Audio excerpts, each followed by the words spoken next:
nós estamos passando por um momento muito difícil na história do Brasil.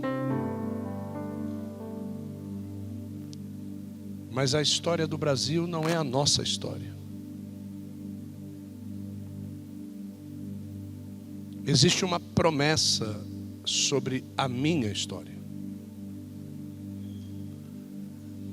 E usando esta frase, eu quero dizer que alguns de vocês estão passando momentos difíceis.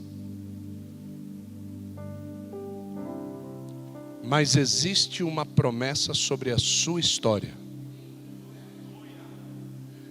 Mas se você sair debaixo desta promessa e começar a viver as circunstâncias que estão te levando a viver esse momento difícil, como já foi dito aqui, não há como Deus te abençoar. O povo saiu do Egito. Quando eles saem do Egito, depois de muitos anos, percebe-se claramente neles que o Egito não saiu deles. Eu saio do meio das circunstâncias por causa de um culto, mas depois eu percebo que as circunstâncias não saíram de mim. Eu volto novamente a regurgitar todos os meus problemas. Então a condição primaz é voltar para debaixo da promessa, mas também é deixar para trás o Egito. Então não há como viver uma promessa de Deus estando debaixo do jugo de Faraó, do jugo do Egito. E Davi, em um determinado momento da vida dele, ele entendeu este processo. E por mais que ele, Davi, achasse-se rejeitado, por mais que ele olhasse para todas as circunstâncias, que ele um dia tivesse dito: Senhor, eu sei por que é que eu sofro tanto, eu sei por que as coisas não dão certo para mim, porque em pecado me concebeu a minha mãe.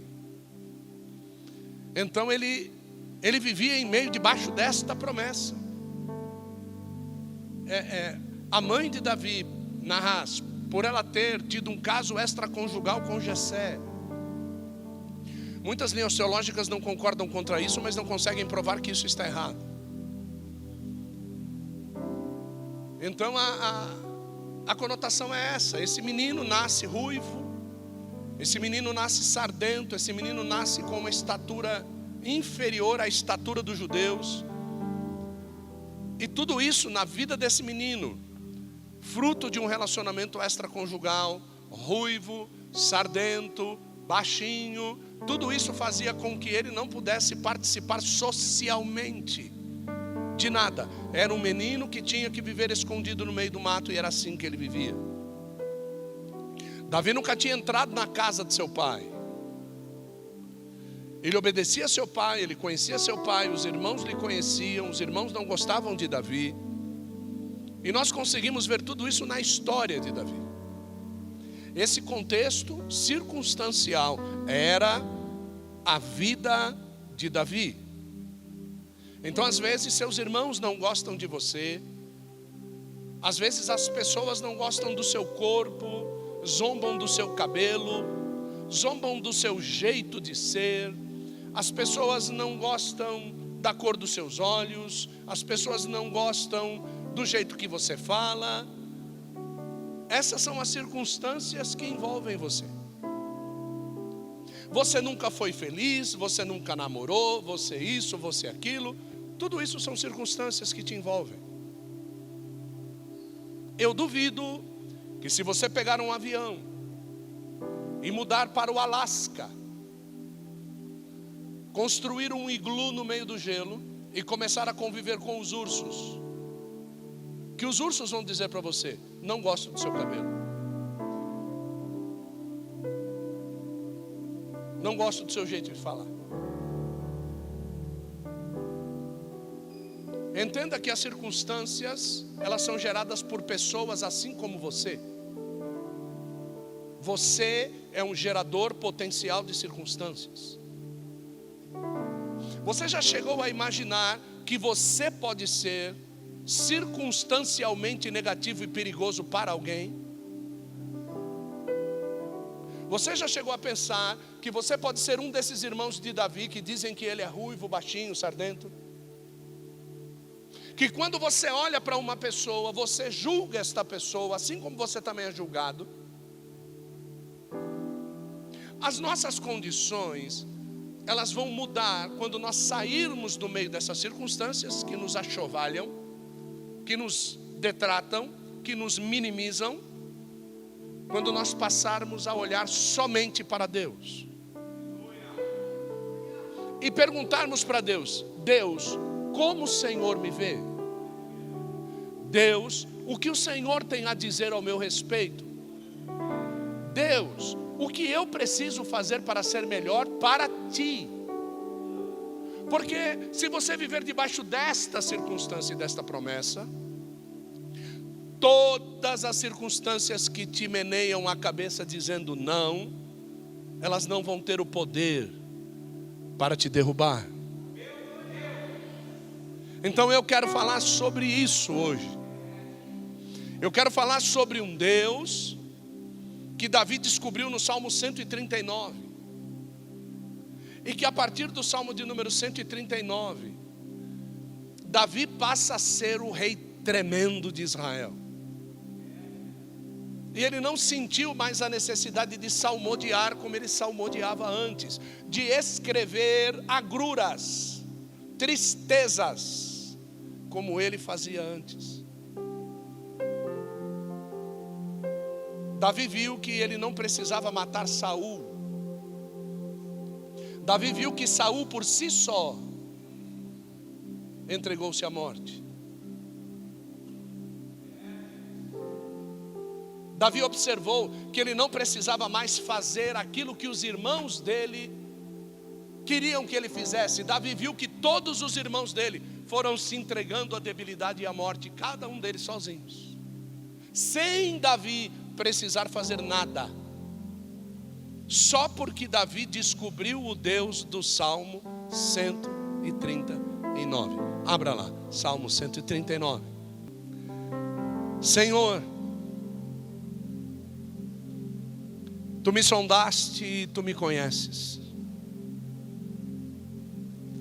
E eu Te louvarei porque de um modo assombroso e tão maravilhoso eu fui feito. Deus, maravilhosas são as Tuas obras. Deus, a minha alma o sabe muito bem. Os meus ossos não Te foram encobertos, quando no oculto eu fui feito, e quando eu fui entretecido nas profundezas da terra, os Teus olhos viram o meu corpo ainda informe, e no Teu livro todas estas coisas foram escritas, as quais em continuação foram formadas, quando nenhuma delas ainda existia. Só até aqui. Eu já fiz a introdução. Eu não quero falar sobre Davi, eu não quero falar sobre o rei Davi. Eu não quero falar sobre aquele menino de 16, 17 anos, que sendo ruivo, sardento, baixinho, derrubou um gigante chamado Golias. Não. Eu quero falar sobre o Deus de Davi. Sempre que nós vamos nos dispor a falar bem de alguém, parece que o nosso corpo, a nossa vida, vai representando aquilo que nós estamos falando.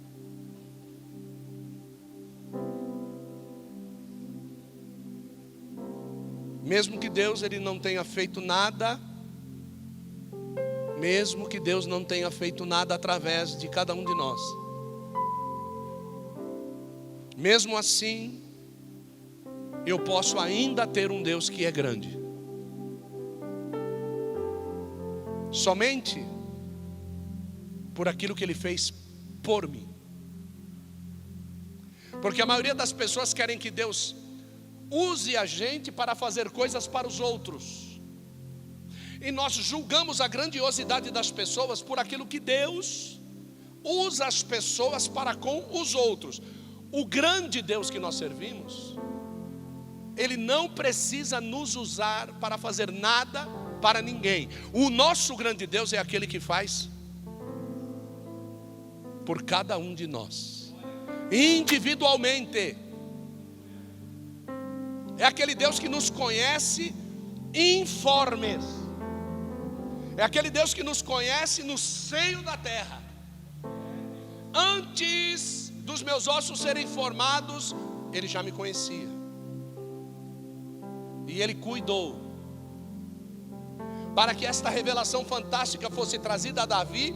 E Davi agora, de menosprezado, de alto menosprezado, ele dissesse: de uma forma assombrosa o Senhor me fez. Olha, Deus, o Senhor me fez de uma forma tão assombrosa que eu não conheço ninguém como eu. Eu sou ruivo, não conheço ninguém. Deus, eu sou sardento. Rapaz, o que eu procurei de nego sardento. Gente, eu sou preto e sou sardento. Você consegue entender um negócio desse? É Deus. Porque não dá para botar na receita, coloca lá uma pintada de sardinhas. E eu não sei se você já reparou que tem coisas nas pessoas que você acha linda, mas não dá para colocar na receita. Quando o marido vai dormir com a esposa e vai expelir o sêmen, não dá para colocar na receita. Vai ser assim, vai ser assado, vai ter o olhinho puxado, vai ser gordinho, vai ser magro. Não dá. Porque de uma forma assombrosa, quem nos entretece no ventre da nossa mãe é Deus. Muitos têm se perdido porque têm tentado se achar. Muitos têm se perdido porque têm se tentado achar como um instrumento de Deus para o mundo. Eu preciso fazer alguma coisa por alguém. Querido, se você não fizer primeiro por você, você não vai poder fazer por ninguém. Tanto é que Deus ele precisa nos elencar nos mandamentos dizendo: ame-se a si mesmo, para que depois você ame o seu próximo.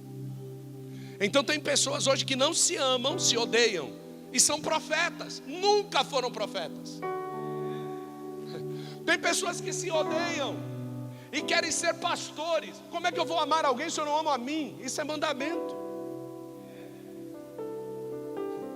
Você se acha gordo, se acha feio e diz para as pessoas que elas são lindas. Você é mentiroso. Você é mentirosa. Você se acha feio, feia com aquilo que você é, e você vê uma pessoa semelhante, triste, você vai lá e diz aquelas palavras maravilhosas: você é uma coisa linda que Deus fez. Mentiroso. Nós precisamos ser primeiro filhos de um Deus que faz no escondido. Filhos de pais grandiosos com nomes, deputados, senadores. É muito fácil ser filho de rainha, é fácil ser. Agora, filhos de um pai que tem mãos cheias de bolhas e que chega tarde em casa e que ninguém vê, mas não falta nada na sua vida, não é fácil ser filho assim. A maioria dos filhos escondem os pais que são assim. Consecutivamente nós andamos escondendo um Deus que é perfeito no escondido. Porque Deus fazer aquilo que todo mundo pode ver e julga bom, esse Deus é fácil de servir. Agora, um Deus que te corrige antes de você dormir, um Deus que não deixa você dormir, um Deus que às vezes coloca uma enfermidade para te aproximar dele, esse Deus que faz no oculto, e que te transforma num grande homem de Deus, uma grande mulher de Deus, e que ninguém viu o oculto, esse Deus é difícil ser filho.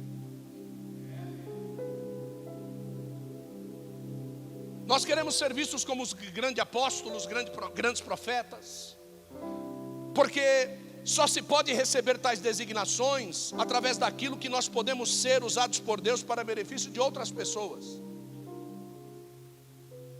As pessoas andam elegendo apóstolos que pregam bem. A Bíblia não diz que apóstolo prega bem. As pessoas andam elegendo profetas que profetizam bem. A Bíblia não diz que profeta profetiza bem. Inclusive, um desses profetas um dia disseram assim: tem alguém aí para profetizar se eu devo sair ou se eu devo entrar? Ah, tem aquele profeta que você já conhece, mas esse só profetiza coisa que eu não gosto. Pois esse era o profeta de Deus. Esse era Elias. Então nós às vezes não precisamos ficar mostrando para as pessoas que nós estamos bem, que nós somos lindos, que eu me amo, se eu não conseguir mostrar isso para Deus. Porque só se pode perceber que a gente esqueceu de Deus quando Deus não quer ser nada naquele dia na nossa vida. Você acredita que Deus às vezes quer deixar você ser alguma coisa? E que Ele não vai dar pitaco em nada do que você vai fazer num dia? Porque Deus, Ele quer deixar você viver a tal da minha vida que você vive dizendo nos bastidores quando ninguém sabe que você é crente. Então Deus, Ele chega para você e diz assim: legal, você tem a sua vida? Legal, hoje eu vou me calar. E aí você percebe que aquele Deus que não falou naquele dia é o Deus que você mais precisa. É o Deus que você mais anseia, é o Deus que você mais deseja. É o Deus que deixa você viver para provar que você realmente não é aquilo que você diz que é. Tem muita gente que diz assim: esse final de semana eu vou fazer isso, eu vou fazer aquilo, e quando chega na segunda-feira você não fez nada. Deus não mandou você não fazer. Por que você não fez? Porque existe um Deus que trabalha em silêncio. Existe um Deus que trabalha no oculto. Às vezes você recebe uma flecha demoníaca que você diz assim: eu vou arrebentar com a cara dele. De repente você está beijando ele.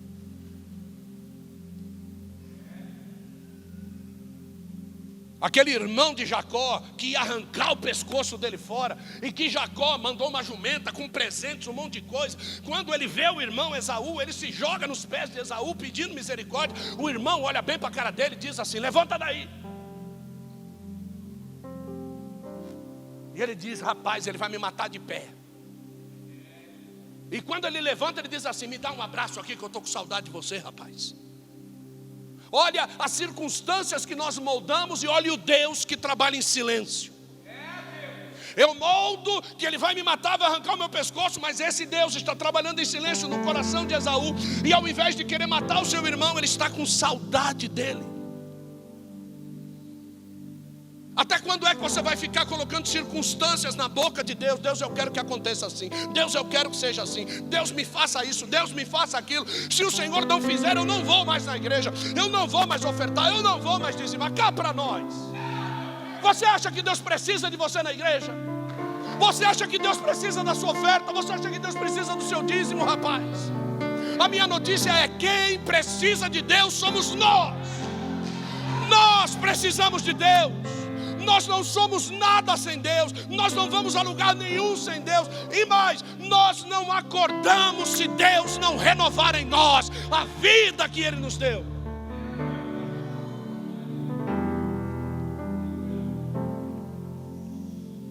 Isso é o que realmente importa. O salmista Davi resolve entender que o mais importante é ser conhecido por Deus, amado por Deus, valorizado por Deus. do que por qualquer outra coisa. Ele entende que é necessário glorificar a Deus com entendimento. Eu sei porque é que eu estou dando esta oferta. Eu sei porque eu devo estar na igreja hoje. Eu sei porque eu não devo fofocar. Eu sei porque eu não devo me prostituir. Eu sei porque que eu devo parar de julgar as pessoas. Eu sei, entendimento. Mas eu não sei, busque entendimento. Seja humilde. Chegue para um pastor que tem condição de te explicar e diga: pastor, a coisa que eu mais amo na minha vida é julgar as pessoas. Por que eu não devo julgar as pessoas? Você acha isso ridículo? Ridículo vai ser ir para o inferno porque você julga as pessoas, podendo não ter julgado ninguém, se tivesse entendimento. 5 minutos com um homem e com uma mulher sábia, você vai entender perfeitamente porque você não deve julgar. Eu tenho certeza que essa pessoa vai dizer assim, com a mesma medida que você julgar. Você vai ser julgado. Você já chegou num restaurante. Vamos ver aqui, Ilane, algo que você não gosta de comer. Vamos, fale. Não gosta. O quê? Salada. Ótimo, salada. Quem gosta de comer salada? Vamos ver, levante a mão, por favor. Ótimo, deixa eu escolher alguém. Como é seu nome? Débora, levanta, Débora. Faz um favor para mim, sai do seu lugar aqui. Vai do lado da Ilane ali. Isso, senta ali do lado da Ilane. Isso. Vamos ver aqui, alguém para me ajudar? Vem cá você, vem cá. Isso.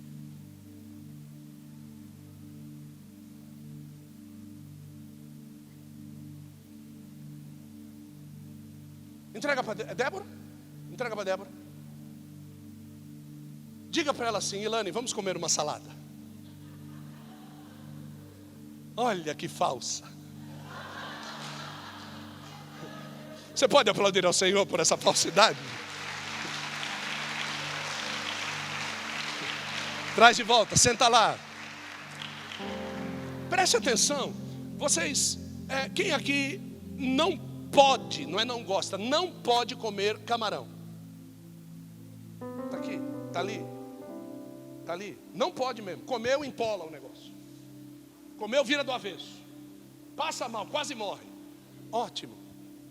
Vocês que não gostam de comer camarão, já passaram por essa situação? Chegar num lugar e tem um cara mergulhando num prato de camarão. Certo? Você já foi num lugar assim? Já? Como você se sentiu? Você pode julgar isso porque você está vendo que as outras pessoas amam camarão, mas você não gosta de camarão. Você pode julgar as outras pessoas porque elas gostam de camarão. Qualquer tipo de julgamento vai ser assim. Porque Deus, Ele simplesmente tem hoje em dia 15 bilhões de digitais de dedos direito e esquerdo e nenhuma delas é igual. 15 bilhões e meio de digitais e nenhuma delas é igual. Então como é que eu quero uma pessoa exatamente como eu gosto? A minha notícia para você é que você não vai achar isso. Agora eu conheço um Deus que com todos os seus defeitos, Ele ama você do jeito que você é. Aplauda Jesus por isso. Do jeito que você é. Ele ama a sua vida.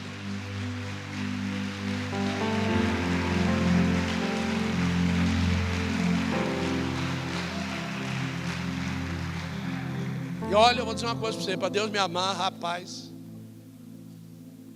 As pessoas dizem assim: você viu, fulano de tal aceitou Jesus. Justin Bieber aceitou Jesus. Era um Bieber. Escândalo para a humanidade foi o Gil Caveira aceitar Jesus. Isso foi escândalo. O Justin Bieber, entende?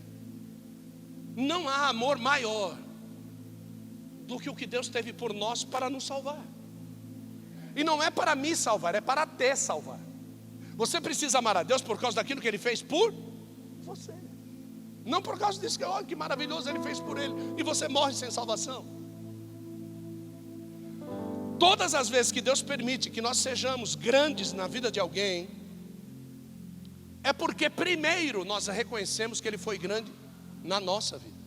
Deus não consegue te usar para ser grande na vida de alguém se você não reconhecer que Ele foi grande na sua vida primeiro. As pessoas dizem, eu quero ser um pregador, mas você não reconheceu que Deus é grande na sua vida. Você acha muitos defeitos em você, e você não se ama do jeito que você é.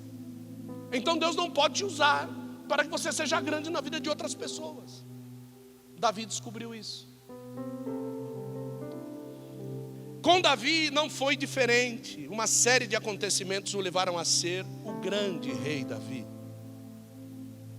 Quando ele começou a reconhecer esse Deus maravilhoso e grandioso, que o entreteceu no ventre da mãe dele, que fez coisas lindas, mesmo com uma história totalmente deturpada,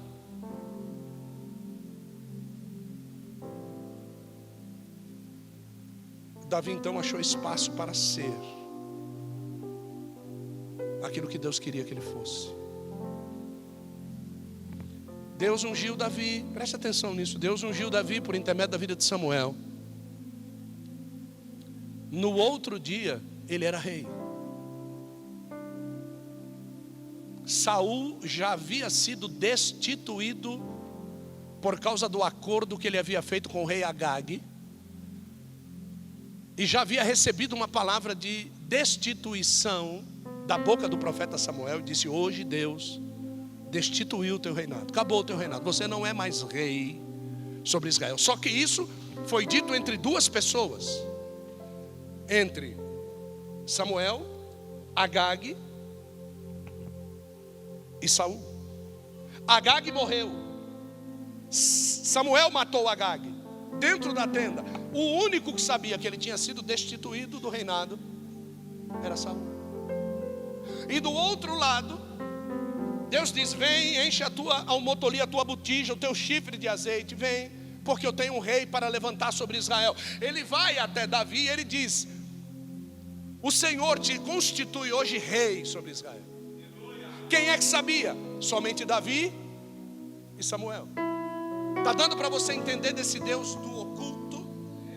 Que Ele te faz grande, ou Ele te diminui por completo, mas Ele não faz isso na frente das pessoas. Ele faz isso sozinho com você, sabe? Mas aí entra um negócio na vida de Davi, porque Saul não sai do reinado. Espera aí, será que Deus não é poderoso o suficiente para retirar um rei e arrancá-lo de lá? A Bíblia Sagrada diz que Ele instaura reis e destitui reis. Ele faz subir a sepultura e Ele faz descer nela também. Então Deus é todo poderoso. Agora, por que Deus deixou Saul lá? Porque Davi precisava ser transformado para poder subir e ser um representante de Deus. Você sabe quanto tempo demorou isso? 17 anos. Eu sou, mas Deus diz para mim, hoje não. Hoje não. Você levanta dizendo, hoje eu subo. Deus diz, hoje não.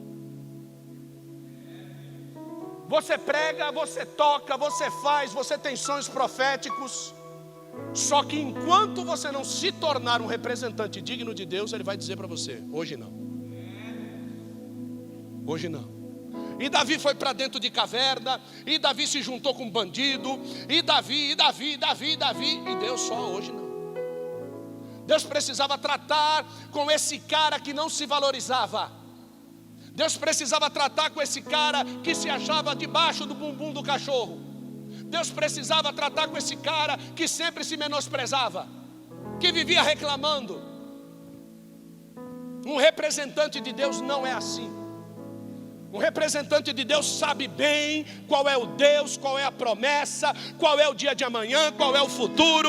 Um representante de Deus não fica para trás. Um representante de Deus não perde batalha. Um representante de Deus não murmura, ele ora. Um representante de Deus não recebe palavra negativa, ele profetiza. Isso é ser um representante de Deus. Enquanto nós não formos assim, nós não ascenderemos ao lugar que está preparado para cada um de nós. Davi nesse tempo faz coisas mirabolantes.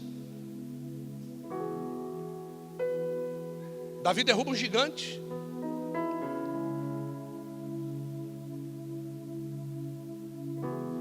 Davi destrona impérios. Davi expulsa demônio com harpa. Davi escreve salmos fantásticos, ordenados a serem registrados na palavra.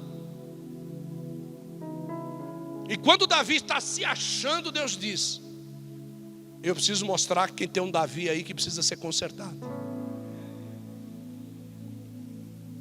Davi vê a moça nua tomando banho, manda trazer a moça. Eu sou rei, manda trazer. E ela só veio porque ele era rei sanguinário. A Bíblia diz que Deus não autorizou Davi construir o templo porque as mãos dele estavam sujas de sangue. Então Davi não perguntava, Davi mandava cortar o pescoço.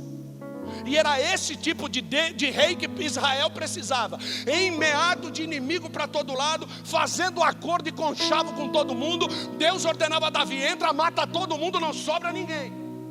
Porque se sobrar alguém, estes serão pedra de tropeço na história de Israel e acaba com tudo. Então esse era Davi. E chega uma hora que nós acabamos nos exaltando. Por quê? Porque está dando tudo certo. A porta de emprego está aberta, o cartão tem saldo, o banco te oferece empréstimo, você está de carro novo, comprou uma casa na praia, vai viajar quando quer, nenhuma doença, passa lá no médico, check-up, 0 quilômetro, tudo em ordem. Os filhos não estão desviados, são meninos legais, um fala inglês, o outro fala francês, o outro fala espanhol, cada um deles tem um tablet do iPad, está tudo bem. Só que Deus precisa mostrar o Davi que tem aí dentro.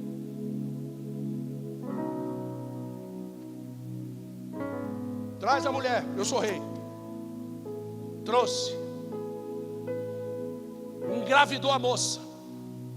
O marido dela estava na frente de guerra. Ele manda trazer o rapaz. E ele planeja a morte do rapaz. Este é o Davi que Deus tinha ungido rei. Então ser chamado por Deus não anula quem você é. Você continua sendo o Davi. Não é porque desceu o óleo, alguém te deu uma carteirinha de pastor, que mudou alguma coisa. Você continua sendo o Davi. Diga assim: eu continuo sendo. Aí você diz aí o que você é. De vez em quando eu falo palavrão mesmo, de vez em quando eu fumo uma bagana mesmo, de vez em quando eu dou uma cheirada na carreira, de vez em quando. É isso aí, de vez em quando. Então tá bom, Davi, fica aí. Só que vai ter um dia que Natan vai bater na tua porta.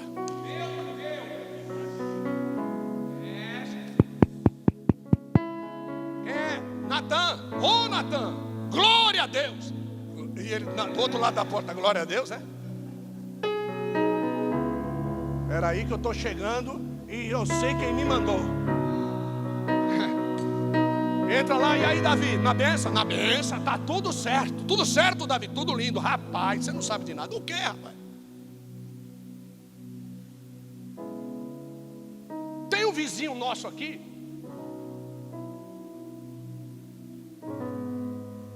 que o cara tem um monte de ovelhas, e ele pode ter tantas quantas ele quiser. E não é que esse cara pulou a cerca da fazenda do João Benedito E a única ovelhinha que o João Benedito tinha, ele foi lá e traçou, rapaz.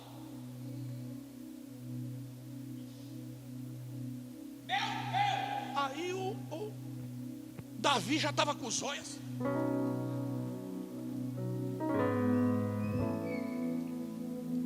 Olha o tamanho dos olhos de Davi.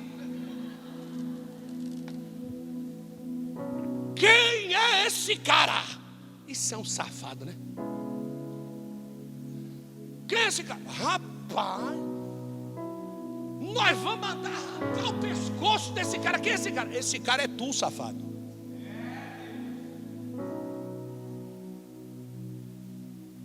Isso é profeta de Deus.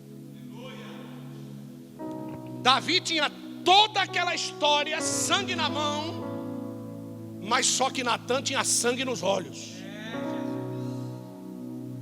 Você é esse cara, Davi. Pensas tu que Deus não enxerga no oculto? Você não escreveu que Deus te conhece no oculto, Davi? Você não disse que Deus entreteceu os teus ossos no ventre da tua mãe, rapaz? Você acha que Deus não conhece o teu caráter, meu irmão? Você acha que Deus não conhece o teu caráter, moça? A minha notícia para você é: o pagamento não vai ser retirado, tem que pagar.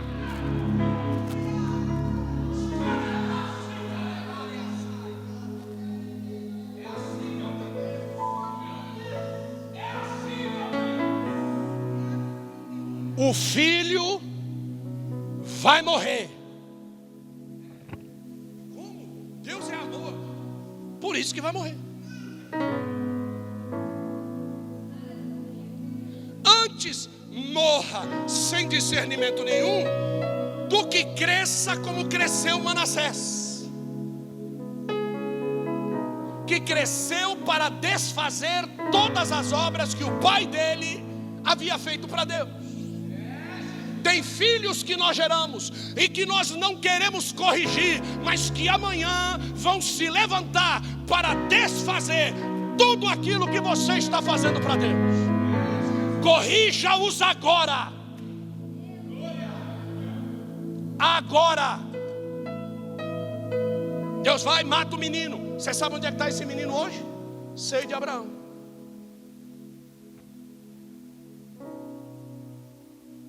Nós vamos conhecer ele. Vai ter um dia que eu vou estar lá na glória. Oh, glória. Você vai? Você vai também? A senhora vai também? Tem certeza que vai? A senhora vai também? Quem é que vai aí para a glória? Nós vamos estar lá na glória. Aí vai chegar um homenzarrão. Homenzarrão, forte, bonito.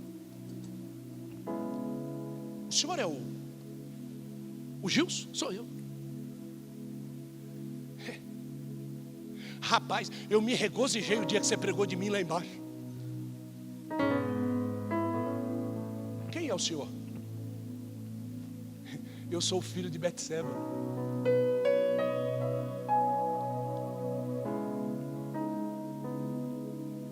Vai ser assim.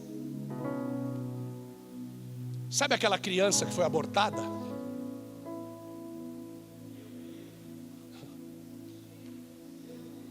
Sabe aquela que você mandou tirar?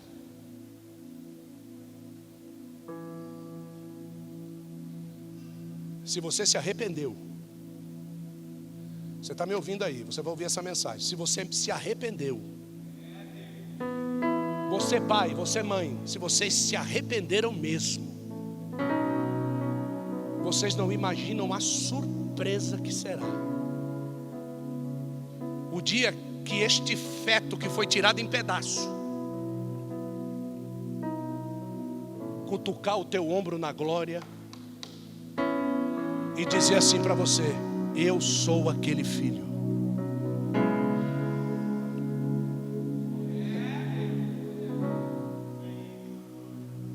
Você não consegue entender este Deus. É este Deus que eu estou falando. Eu não estou falando de um Deus que te faz grande diante dos olhos das pessoas. Eu estou falando de um Deus que é grande na sua vida. na sua existência. Porque tem gente que passa pela gente, nos vê de longe, mas não sabe nada daquilo que Deus já falou conosco a respeito de cada um. Porque o profeta, ele não precisa levantar dedo e dizer assim diz o Senhor. O profeta espera o dia, espera a hora, espera o momento. Na hora que Deus encurrala você na parede, chega o profeta e diz: você é o homem. Dabaue kamandara barasawe.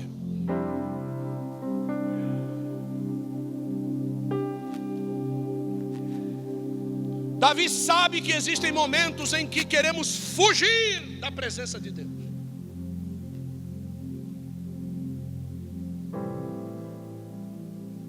Que a gente quer fugir porque o controle fugiu da nossa mão. Você quer ver um homem revoltado? É um homem que perde o controle da situação. Davi sabe que não há lugar seguro em que ele venha a se esconder de Deus.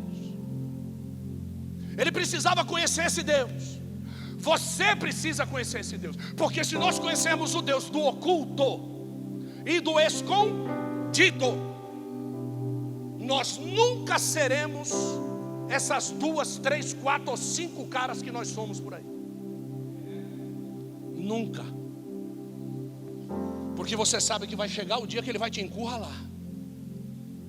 E não importa se é com 1, com 3, com 5, 10 mil pessoas. Não importa. Eu vi Idecaso Takayama.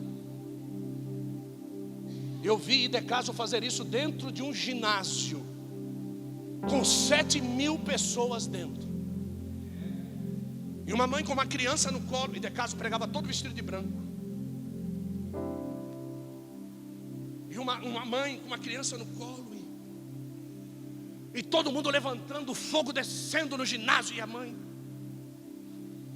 aquele homem deu um brado. Parou aí. Parece que você fechou o céu. Uá! Fez assim. A senhora aí no meio. Olha aí. A senhora, 7 mil pessoas. Como assim? Sentem todos. A senhora, vestido tal, roupa tal, cabelo assim, que está com a criança no colo. Ela se identificou, falou: eu falei: é a senhora. Deus me mostrou enquanto ele visitava esse lugar que existe um demônio homicida sobre a tua vida e que você está planejando matar esta criança quando você sair daqui. Quando ela levantou a criança para jogar, a mãe que estava atrás pegou a criança e a mulher caiu endemoniada. No meio de 7 mil pessoas.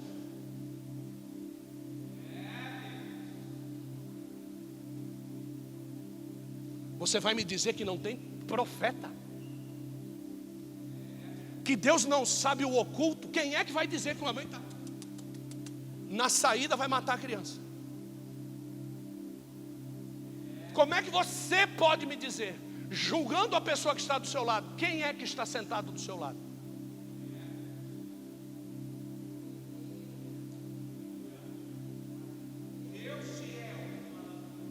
Se eu subir ao céu, eu sei que lá o Senhor está. Se eu mergulhar no mais profundo mar, nunca poderei me ausentar do teu olhar. Tu és um Deus que me sondas. Tu és um Deus que me vês. Não tenho todas as respostas, mas de uma coisa sei: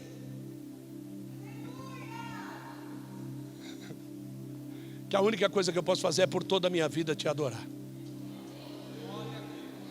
Que por toda a minha vida te adorarei.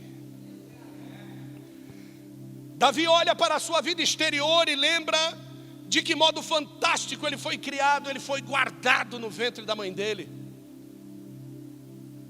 E olha que coisa, Betseba não teve o mesmo destino.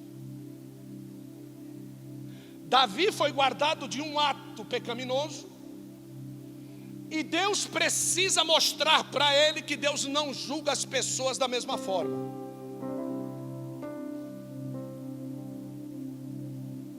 ele foi guardado no ventre da mãe. Mas o filho dele, que foi gerado da mesma forma que ele foi gerado,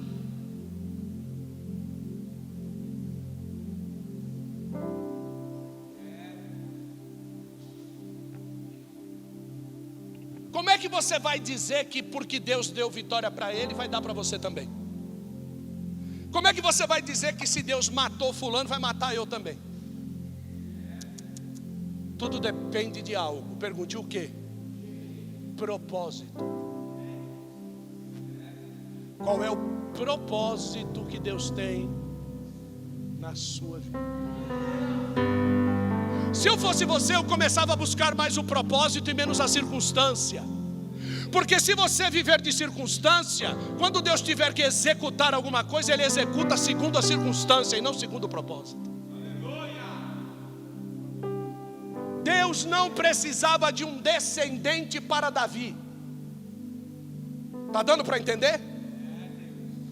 E da mesma Betseba, Deus gera Salomão e permite que ele cresça. Agora veja qual foi o fim de Salomão. Dá para você entender que às vezes as nossas escolhas vão se deturpar, se desviar dos nossos sonhos só dali 30, 40 anos? Eu não quero entender o que Deus está fazendo comigo aqui. Espera 30 anos, você vai entender.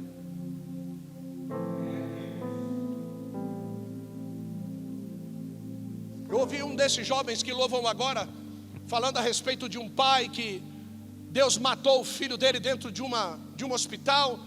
E ele, pastor, ele foi lá, pegou a criança morta em cima da cama, levantou. A criança tinha 5 anos. Pegou a criança morta em cima da cama, levantou. Deus! No meio do hospital. Se o Senhor não ressuscitar o meu filho, eu nunca mais prego a tua palavra. Deu uma carteirada em Deus. Sabe o que Deus fez? Ressuscitou a criança.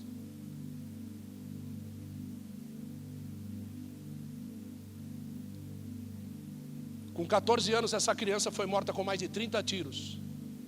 Era o pior traficante que existia na região da onde morava.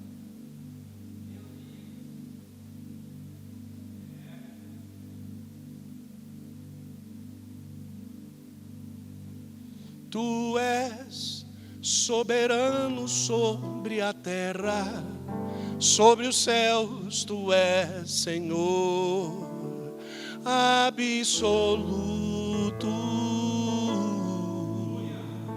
Tudo que existe acontece, tu sabes muito bem. Tu és tremendo. E apesar desta glória que tens, tu te importas comigo também. E este amor tão grande eleva-me, amarra-me a ti. Por quê?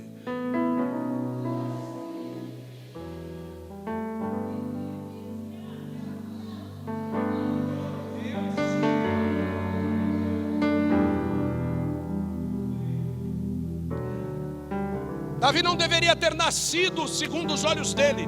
Davi era odiado, reprimido, humilhado e por fim rejeitado por seus pais, por seus irmãos. Deus precisa mostrar para Davi quem ele é. Envia Samuel para escolher um filho dentre os filhos de Jessé, porque Deus queria levantar um rei naquela casa. Lá vai Samuel, cadê os teus filhos? Todos estão aqui, todos estão aqui. Ele olha para cada um deles e diz: meu Deus, esse é forte, deve ser isso. Deus diz no coração dele: para de ser jumento, não é esse. Ele vai escolhendo todos os filhos, passa por todos eles, halterofilistas fortes, bonitos, tanquinho, tudo lindo. Deus diz: não é nenhum desses. Aí Samuel no seu interior pega e pergunta para Deus: ué, tu me manda aqui para ungir um rei no meio dos filhos de Samuel e tu diz que não é nenhum deles? Pergunta para eles: tem mais algum? Tem mais algum mancebo? Mancebo era uma criança com menos de 16 anos. Todos os filhos de Samuel já eram homens. O meu julgamento é que Deus nunca vai levantar um rei como menino. ou um menino como rei. Mas Deus é soberano. Tem mais algum menino? Tem um. Aí você vai dar desculpa que quiser, porque ele é menino. Eu pensei que para ser rei tinha que ser homem, mas não era isso. É porque ele era filho do adultério. Ele está cuidando das ovelhas e da malhada. Manda trazer o menino, porque ninguém senta na mesa enquanto ele não chegar. Chega lá a notícia: teu pai está te chamando em casa. Ele diz: bom, deve ser para alguma coisa, né? Vai ver que ele quer que eu mande. E ele chega lá na casa, fica do lado de fora: pai, estou aqui. Aí Jessé tem que sair na porta e dizer: entra aqui, meu filho.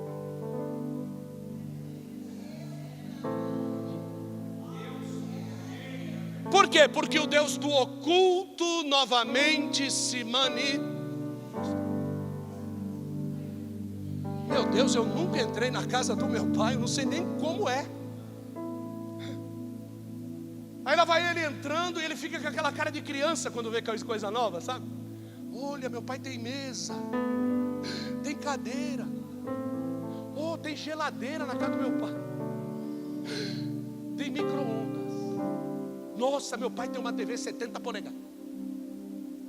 E eu moro com a minha mãe, prostituta. Meu Deus, como eu não valho nada. Porventura não é assim com Mefibosete? Manda buscar Mefibosete. O rei está me chamando, eu não passo de um cão. Deus está te chamando para te exaltar, e você não quer sair desta tua circunstância para abraçar a promessa. Você quer ficar nesta situação de depressão, nesta situação de solidão, nesta situação de falência, quando Deus quer usar alguém para dizer: até o fim da tua vida você vai comer na mesa do rei.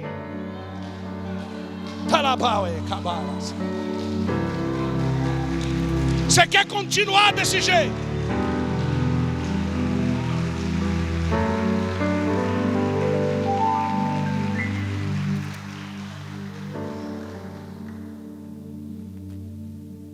Botou o olho nele, Samuel: sim, Senhor, mas ele é, cala a boca. É esse que eu tenho levantado para ser rei. Operando Deus. Olhe para a pessoa do seu lado e diga assim: Deus quer te exaltar. Agora olhe para ele de novo e diz assim: você acha que você pode impedir que Deus te exalte?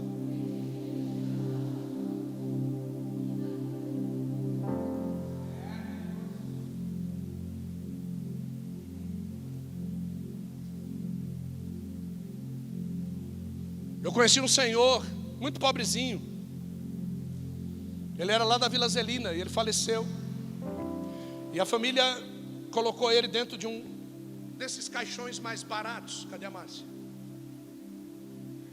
Márcia sabe o que eu estou falando. Qualquer tipo de caixão que você precisar, você fala com a Márcia. E ele colocaram ele naquele caixãozinho de papelão. Que se enterra indigente. É papelão ou não é papelão aquela bexiga? É papelão, velho. Eu costumo dizer para as pessoas que as pessoas têm que ter pelo menos 4 amigos, porque senão nem o caixão para a sepultura tem quem leve. Então esse senhorzinho estava lá. Ele era pobrezinho, mas ele era profeta. Colocaram ele dentro daquele caixão e tem que andar com ele com a mão embaixo, tá? Senão o fundo desce. Estava lá no cemitério ali da Vila Zelina.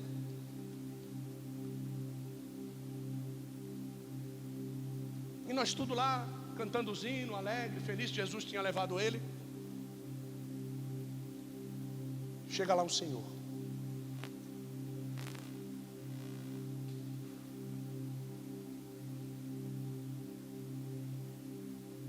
Sabe quando você quer chorar e dá aquele soluço porque você não quer chorar? Assim. botou a mão no rosto, beijou a testa e disse: cadê a família? A viúva estava lá. Ele disse assim: eu volto já.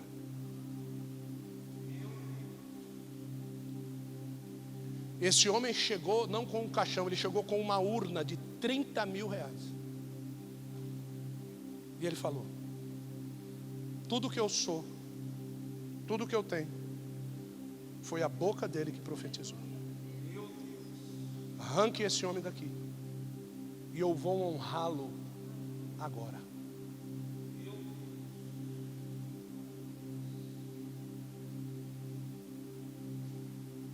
Quando Deus prometeu te honrar,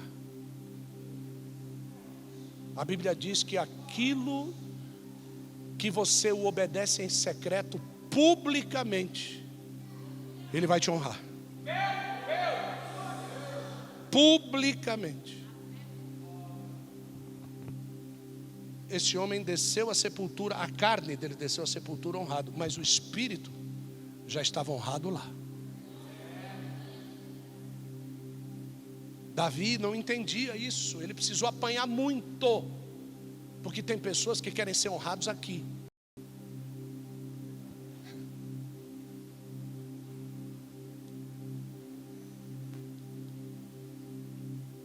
Uma relação extraconjugal constrói o maior rei de Israel. Deus mostrando que Ele pode fazer do impróprio próprio, segundo o coração daquele que vivencia a situação. Tem situações que você está vivendo que são impróprias aos olhos de muitas pessoas. Se você contar para as pessoas vão dizer que você vai para o inferno. Deus, Ele pode pegar todas essas situações, de acordo com o teu coração, Ele pode virar num grande testemunho para a glória de Deus.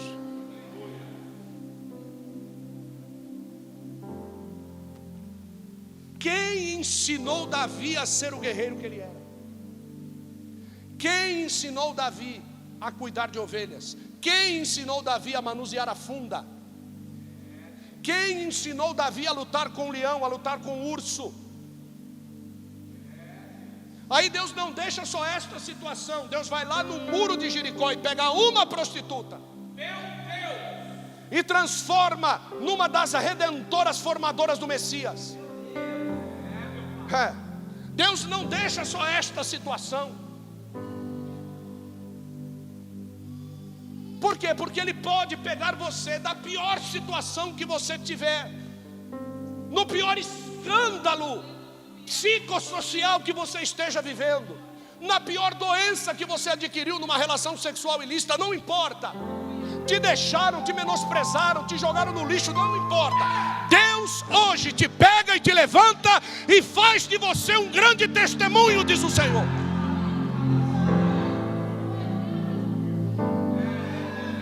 Porque eu sofri, porque eu fui traída, porque me bateram, porque me estupraram, porque nada disso para Deus. Porque para Deus não há impossível. O Salmo 139:14 diz: eu te louvarei porque de um modo assombroso eu fui tão maravilhosamente feito pelas tuas mãos. Se Davi fosse um homem normal, ele não teria sido escolhido. Se Davi fosse um homem que todos adorassem, ele não teria sido escolhido. Deus teria escolhido outra casa. Deus teria escolhido outra família. Do menos provável da minha casa, eu me tornei o escolhido da minha casa. Daquela que menos era provável, ela se tornou a escolhida, e por intermédio dela o evangelho entrou dentro da casa. Ela derramou óleo na cabeça de pessoas, e o nome dela antes era cobra. Ela era dura. Ela era irracional às vezes. Ela batia de frente com o pai dela. A irmã dela está aqui, a mãe dela está aqui para dizer se eu estou mentindo ou não. E aqueles que eram bem vistos, e aqueles que eram, Deus não escolheu ninguém, Deus escolheu ela. Deus poderia ter dado um casamento antes dela ter sido traída, mas Deus teve que gerar 2 bênçãos no ventre dela para ser as bênçãos que foram, para depois Deus permitir que um outro que ele tinha escolhido também fosse traído e passasse por situações que vocês não podem nem imaginar, para que Deus cruzasse a história dos dois depois, para que os dois, sabendo o que é sofrimento, pudessem hoje ajudar casamentos sofridos. Porque você não pode ser aquilo que você é na vida de alguém se você não tiver sido antes na sua própria vida. Aqui não tem casamento que não se arrume. Aqui não tem viciado que não se liberte. Aqui não tem prostituta que não arrume a vida. Não tem, a não ser que não queira.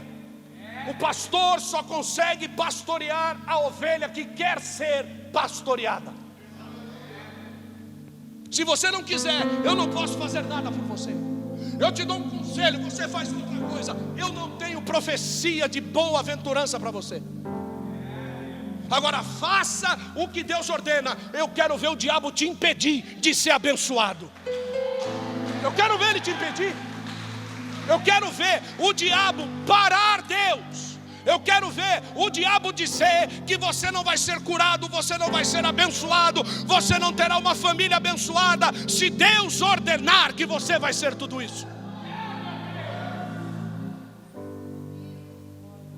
Quando Balaão é chamado por Balaque para amaldiçoar o povo de Deus, ele chega no topo do vale e ele diz assim: sejam abençoados. Balaque diz: mas eu estou te pagando para você amaldiçoar. Balaão diz assim: como é que eu posso amaldiçoar aquilo que Deus abençoou?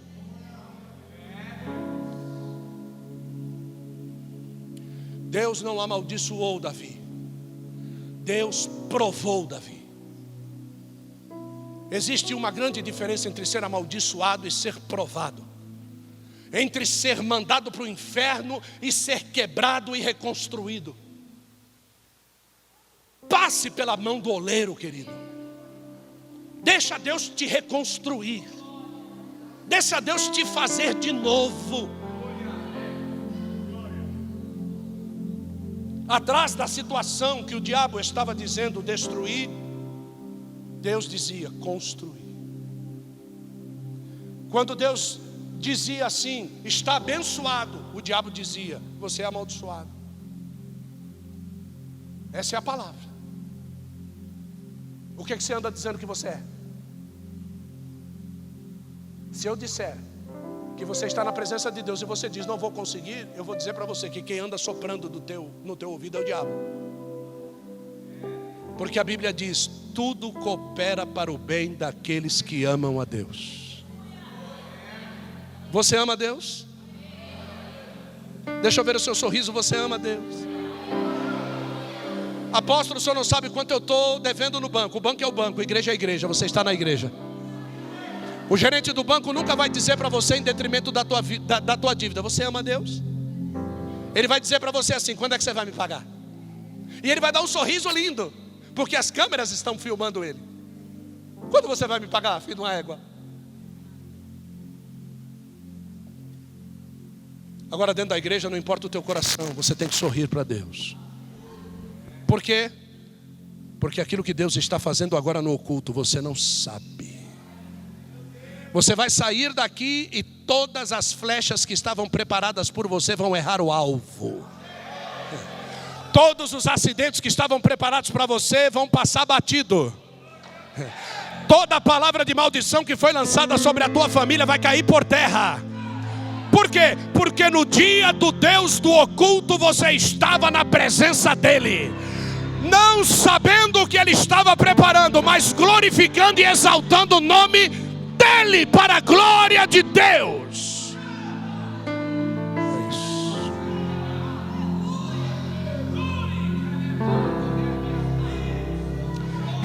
Eu estou sentindo a presença de Jesus aqui.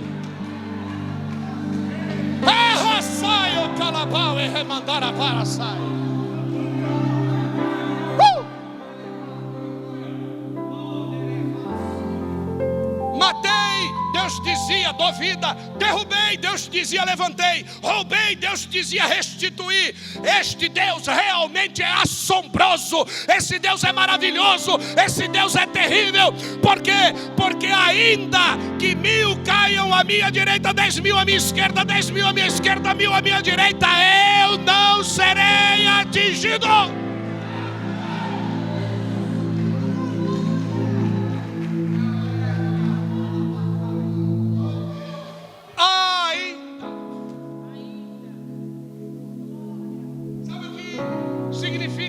Esse contexto do ainda é ao mesmo tempo.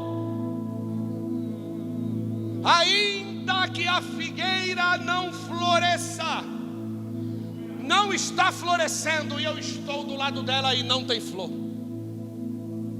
Ainda que o fruto da oliveira minta, olho para a oliveira e não tem azeitonas para o azeite.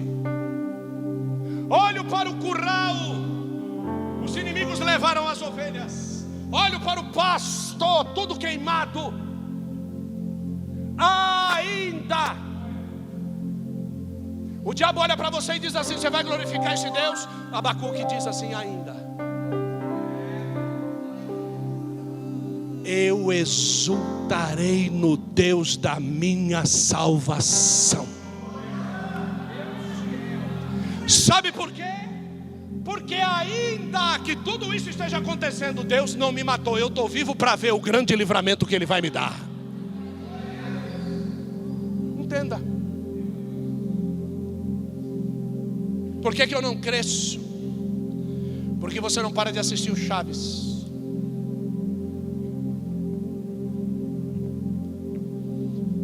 Por que eu não sou feliz? Porque você gosta de novela. Por que eu sou gordo? Porque você não para de comer. Por que eu sou depressivo? Porque eu ouço todo mundo e não ouço a Deus. Para cada coisa negativa tem um porquê. Lógico que você não vai gostar de ouvir. Porque se você não gostasse de ouvir, você já tinha parado com esses comportamentos e a tua vida já tinha mudado.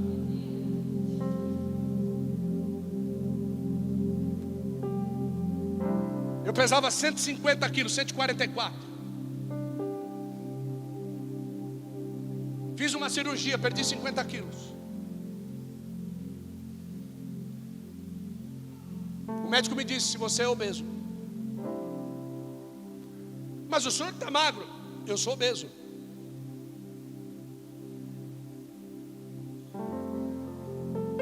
Tiraram todos os sensores de libido alimentar do meu estômago. Foi embora, junto com 2/3 do estômago meu. Foi embora. Eu sou obeso.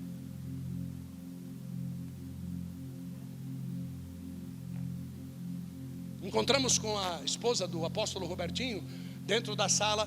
Ela disse assim: a minha lipo está indo embora, a minha cirurgia bariátrica está indo embora. Já engordei 8 quilos.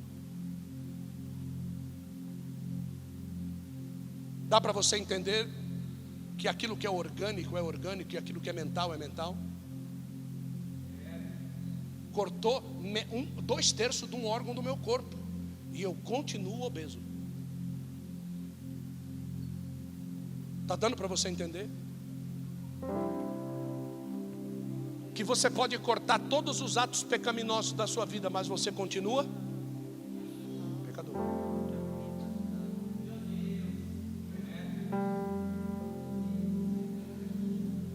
Teve um filósofo que disse assim: mente insana in corpore sano.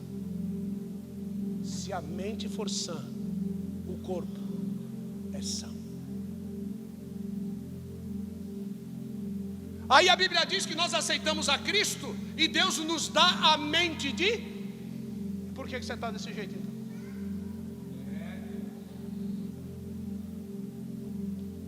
Mente insana, corpore sano. Mente de Cristo. O meu alvo é cruz.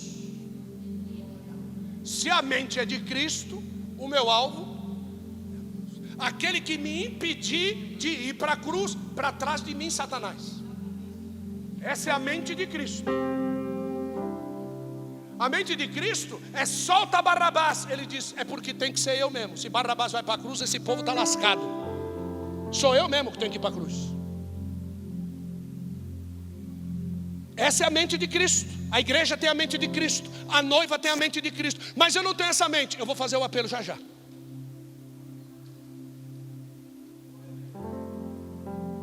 Termino. Davi entra então nos testes fora da sua casa. Porque uma coisa é ser crente dentro de casa. Você precisa ser testado fora. Teste de coragem, teste de unção, teste de perseguição, teste de solidão e teste de reinado. Repete comigo e diga assim: coragem. Diga unção. Diga perseguição. Diga solidão. Diga reinado. Deus vai te botar para reinar, hein? É o último teste. Não reinar para si, reinar para Deus. Todos os reis de Israel que reinaram para si, Deus os matou, Deus os derrubou. A oração de Salomão que convenceu a Deus a dar sabedoria para ele foi: me dá sabedoria para mim reger bem o teu povo. Aí o infeliz pega a sabedoria, granjeia 700 esposas e 300 concubinas.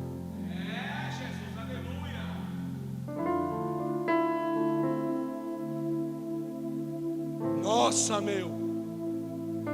Diga coragem. Olha para a pessoa do outro lado e diz: tem coragem de servir a Deus no meio de seus amigos?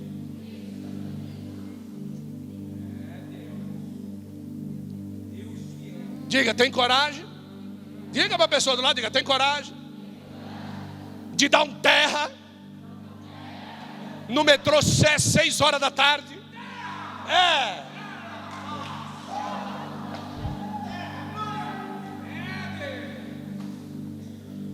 Dentro de uma paneteria, 1h da manhã. Hã? Tem coragem de entregar recado na paneteria, 1h da manhã? Tem coragem de meter o dedo na cara da pessoa e dizer Deus, e todo mundo do lado: Deus, o que está acontecendo? Em língua estranha na mesa, 1h da manhã, paneteria. A partir desse dia, todo dia que a gente chega lá, o tratamento é VIP. Porque os garçons, todo mundo diz: está chegando os homens de Deus aí, ó. Você tem coragem? Você pode pensar que vai passar vergonha só uma vez. A partir daquele momento acabou. Deus está injetando coragem na tua história hoje. Eu tenho um Deus. Vão te chamar de louco, louco é Deus. Vão te chamar de doido, doido é Deus. Vão te chamar de resignado, resignado é Deus. Terra! Me tomar por mais pressão que seja. Entenda. A situação, o controle ainda está Já falei na para esse menino. palma de suas mãos. Ele está aí todo encolhidinho, esse negócio todo, porque o coraçãozinho às vezes tem 2 caminhos. Nós percebemos claramente o dia que se consagra, o dia que se retira. Quando chega aqui arrebenta, quando vai em outros lugares arrebenta. Mas tem dia que está ali, ó, encolhido. É o nosso comportamento. Deu vazão para Deus, Deus te usa. Não deu vazão para Deus, Ele fecha a torneira. E isso é com cada um de vocês. Se você resolver dar lugar para Deus amanhã, se você resolver dar vazão para Deus amanhã, você vai profetizar na frente do sepulcro de Raquel lá em Zelza. Céu é. Você vai encontrar com os profetas e você profetizará no meio deles. As pessoas vão dizer: mas porventura não é esse Saul, filho de Quis? Saiu para buscar 3 jumentas, mas Deus deu vazão para Deus e achou um reinado. Tem muita gente que sai de casa para buscar uma cura, mas você veio hoje aqui para reinar. Você veio hoje aqui para receber o reinado, rapaz.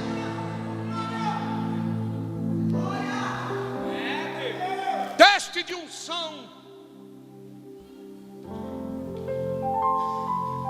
A Bíblia diz que a unção despedaça o jugo, o peso. O teste da unção foi dentro de uma caverna. Quando o rei que dizia que tinha unção encontra com aquele que tinha unção. O rei que dizia que tinha unção sentava no trono que não era mais dele. E o rei que tinha unção e que não estava sentado no trono fez o que era certo.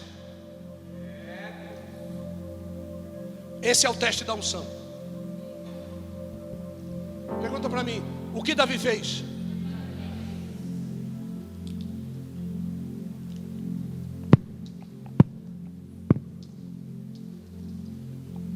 Se escondeu atrás da rocha.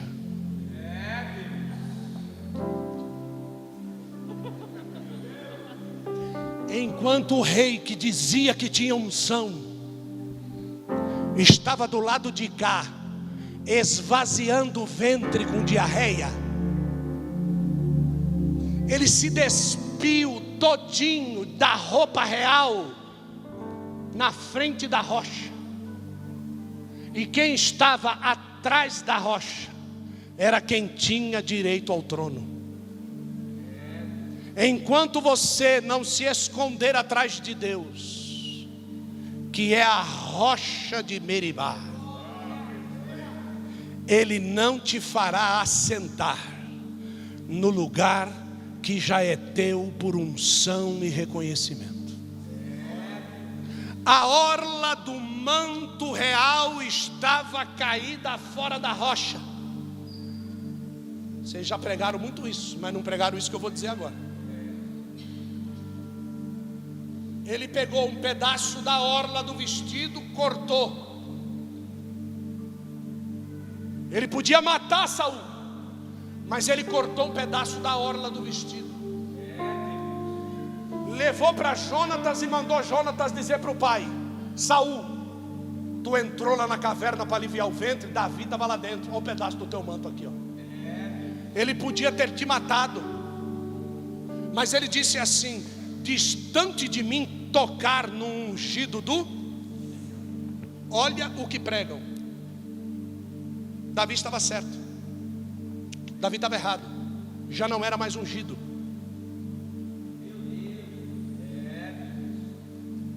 A destituição já tinha acontecido. Cortou a orla do vestido que ele mesmo vestiu. Lá na frente, o diabo pegou Davi. Lá na frente, o diabo cisalhou o reino. Lá na frente, o diabo cisalhou a família. Lá na frente, o diabo jogou o adultério. Porque nem na orla do vestido Davi deveria ter. Deus não precisa de mim para exercer aquilo que Ele já disse que vai fazer. Você não precisa fazer nada para chegar aonde Deus disse que Ele vai te levar. Se Ele prometeu, a Bíblia diz, Ele é fiel para aquilo que Ele prometeu. Esse é o teste da unção. O teste da perseguição é ser perseguido e não perseguido. O teste da perseguição é ser caluniado e não caluniar. É ser apontado e não apontar. É ser enganado e não enganar. É ser roubado e não roubar. É ser apedrejado e não olhar para o apedrejador, mas olhar para o céu e ver o céu aberto. Esse é o teste da perseguição, teste da solidão. É quando Deus te manda entrar numa caverna e você fica na primeira caverna e Deus diz para você: mais para dentro. Você vai para a segunda, Deus diz: mais para dentro. Você entra na terceira, Deus diz: mais para dentro. Porque tem gente que quer entrar no teste da solidão sem Deus ter mandado entrar. É o caso de Elias. Elias vai fugir de Jezabel, se esconde dentro de uma caverna. Deus manda o recado para ele, pergunta: o que é que você está fazendo aí dentro? Agora para Davi, Deus manda ele entrar. Ele entra na primeira caverna, Deus diz: pode descer. Entra na segunda, Deus diz: desce mais. Entra na terceira, desce mais. 19ª caverna, Deus diz: agora acabou, chegou no lugar que eu quero, fica aí e eu vou escrever uma nova história. Deus começa a mandar bandido, estuprador, assassino, e todo mundo começa a se achegar a Davi. Deus dá um grande exército para Davi. De quem? De quem não prestava, e que agora, com a unção que existia sobre a vida dele, vai se tornar o maior exército da história de Israel. Então não fique querendo ser diplomado para poder ser usado por Deus. Deus, Ele quer pegar você nesse 0 e -10 que você é, e quer construir um grande testemunho ao teu respeito. Por quê? Porque se você construir, o homem desaba, mas se Deus fizer, ninguém põe por terra. O teste do reinado é quando nós fazemos as coisas segundo aquilo que nós queremos. Nós chegamos aqui e colocamos o copo aqui. Chega amanhã, o copo está aqui.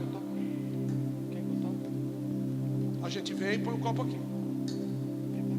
Chega amanhã, o copo está aqui. A gente vem e põe o copo aqui. Chega amanhã, o copo está aqui. A gente vem e põe o copo aqui. Cada um faz o que? Mas nós que temos direcionamento de Deus, enquanto você não se tocar disso, você vai viver fazendo as coisas, e quem tem o direcionamento de Deus sempre vai pegar aquilo que você fez e vai desfazer. Aí você vai dizer que você está sendo perseguido. Você não tem visão de Deus. Então o teste do reinado é esse: quando te dão alguma coisa para fazer, faça bem e faça segundo a direção de. Se você fizer segundo a direção de Deus, ninguém vai desfazer aquilo que você faz. Quando você não souber fazer, você pergunta para quem tem a direção de Deus, e esse te ensina a fazer. E você passa a fazer de acordo com aquilo que. E ali, a partir de então, as pessoas vão dizer: eu faço, eles desfazem. Fulano faz e eles não desfazem. É simples. Fulano faz segundo a direção de Deus, você não. Esse é o teste do reinado. Quer que as coisas vão bem na sua vida profissional? Quer que as coisas vão bem no seu casamento? Faça segundo a direção de.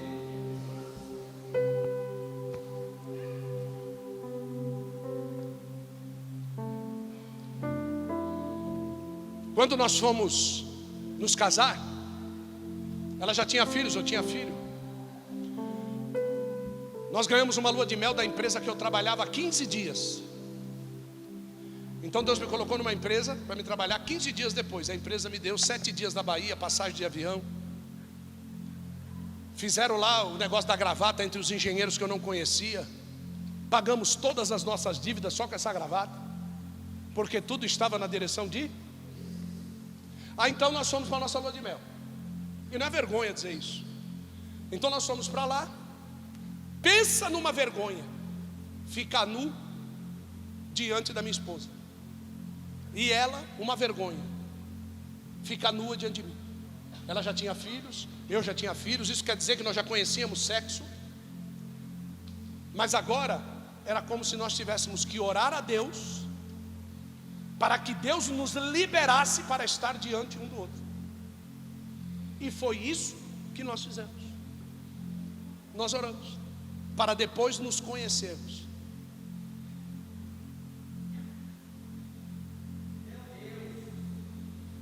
Quer direção de Deus no seu casamento?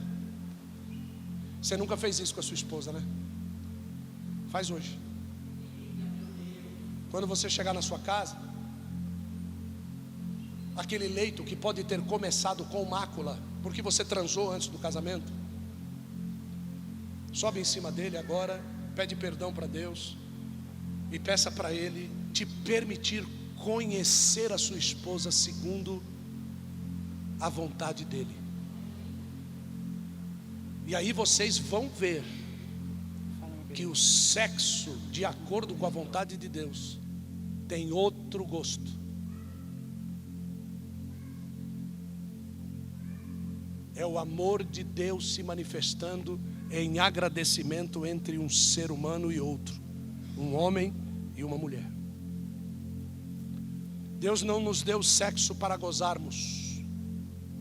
Deus nos deu sexo para agradar a Ele. Quando nós percebermos isso, nós vamos entender por que a Bíblia diz que ao homem cabe agradar a sua esposa, e à esposa cabe agradar o seu marido, e não cada um buscar aquilo que é do seu próprio agrado, quando acontece fora da direção de Deus. Então, se eu e você não entendermos isso, nós vamos viver esta vida de ter que pagar o sexo. Afinal de contas, eu sou mulher e ele põe tudo dentro de casa.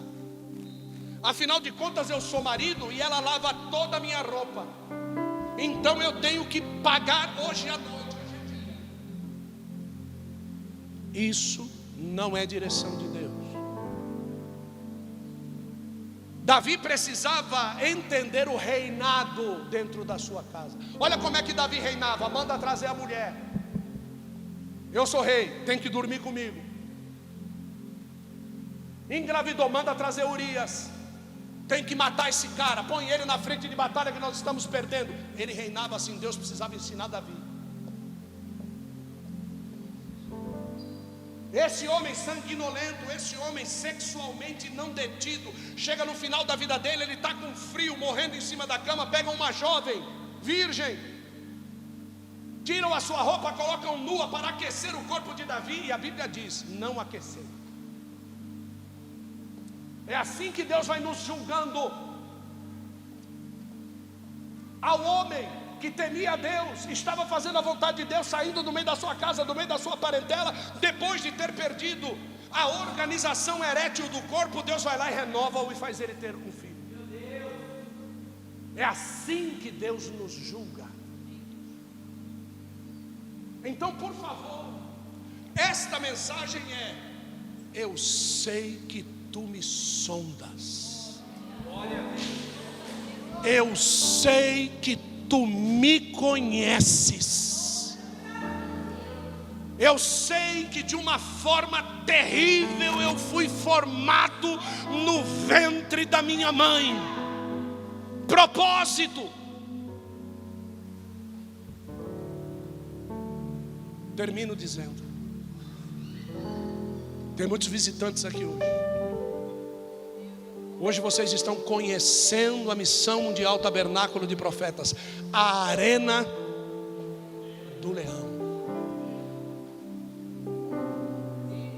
Não é uma mensagem especial de ceia, não. Todo culto aqui é assim. Seja eu, seja Alberi, seja Marcos, seja Rita, seja Brissane, seja Adriano, seja Patrícia, seja quem for que subir aqui, sobe na unção do leão. Miriam Barbosa está na quarta-feira aqui, vem ver ela rugir aqui para tu ver o que é uma profeta. Quarta-feira que vem Felipe Reis, vem ver o magrelo gritar o nome de Jesus aqui para tu ver o que é bom. Terça-feira tem reunião com as mulheres de Deus aí com a bispa Adriana, vem para cá colocar a vida no rei. Os homens de Deus estão aqui na terça-feira, vem para cá. Tem faculdade teológica de terça, faculdade teológica de quinta, tem escola bíblica dominical. Hoje de manhã, coisa mais linda do mundo, parabéns. Fora os ensaios que acontecem aqui, os grupos, ensaio de louvor, ensaio de Fonte Sião, ensaio do grupo de teatro, ensaio das crianças. Agora lá embaixo seus filhos estão sendo doutrinados na palavra. A semana toda uma igreja viva, uma igreja para cima, uma igreja que prega a verdade.